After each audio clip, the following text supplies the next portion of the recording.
Հունիսի 2-ին Մայրաթոր Սուրբ Էջմիածուն նախագահությամբ նորին Սուրբօծություն Տերտեր Գարեգին II ծայրագույն պատրիարք եւ ամենայն հայոց կաթողիկոսի տեղի ունեցավ Գերագույն հոգևոր խորհրդի ժողով, որին մասնակցում էին եպիսկոպոսներ եւ թեմակալ առաջնորդներ Հայաստանից ու Սփյուռքից։ Այս մասին տեղեկացնում է Մայրաթորի տեղեկատվական համակարգի Facebook-յան էջը։ Ժողովում քննարկվեցին հայրենիքի առջև ծառացած մարտահրավերներին, եկեղեցի պետություն հարաբերություններին եւ հասարակությանը հուզող մի շարք հիմնախնդիրներին առնչված հարցեր։ Մասնավոր անդրադարձ կատարվեց վարչապետի կողմից վերջին օրերին հրահրած հակաեկեղեցական ամոթալի արշավին։ Այս կապակցությամբ Գերագույն հոգևոր խորհուրդը հանդես եկավ հայտարարությամբ։ Հայաստանի վարչապետը պետական այրին անհարիր բառապաշարով, վիրավորանքներով եւ մեղադրանքներով հերթական արշավն է սկսել ընդդեմ հայաստանյաց առաքելական Սուրբ եկեղեցու, օրենքից վերդասելով իր անձը։ Հայհոյախառն անվայել խոսույթներով փախուրն հրապարակումները զուրկ են բարեկրթության տարրական նորմերից, ոտնահարում են մարդու հիմնարար իրավունքները, կոպտորեն վիրավորում հավատացյալների կրոնական զգացմունքները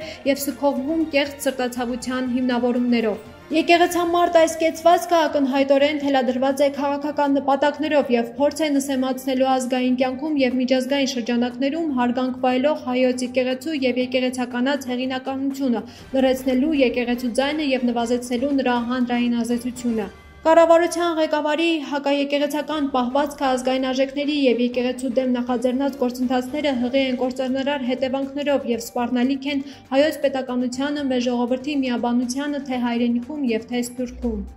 Այսպիսի գործողությունները պարակտում են հասարակությունը, տկարացնում են ազգի ոգին եւ հայրենանվիրումի բարձր գիտակցումը, հատկապես առկա մարտահրավերների պայմաններում։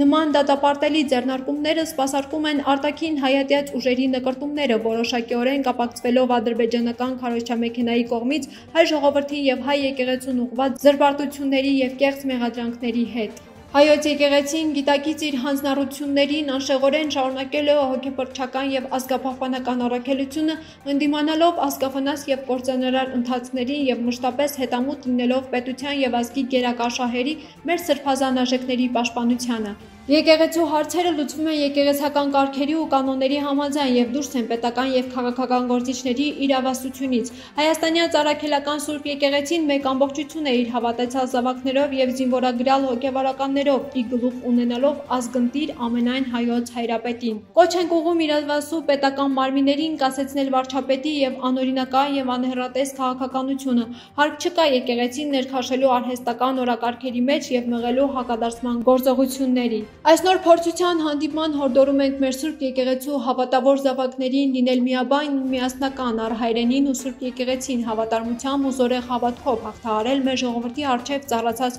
բոլոր մարտահրավերները եւ երբեք թույլ չտալ մեր ազգային հիմնասյուների սասանումը։ Թող այս մերժելի մեքենայությունները պատճառ չդառնան հիասթափության եւ գայթակղության։ Աղոթում ենք առ Փրկիչ մեր Տեր Հիսուս Քրիստոս, որ վնասաբեր երևույթներով չխաթարի հայրենական կյանքը եւ աշխարհասփյուռ մեր ժողովուրդը ապրի խաղաղության, բարօրության եւ առաջընթացի մեջ։ Թող Տերը անսասան պահի հայոց պետականությունը եւ պայծառ հայաստանյաց առաքելական մեր Սուրբ եկեղեցին եւ Մայրաթոր Սուրբ Էջմիածինը հավատավոր իր բոլոր զավակներով։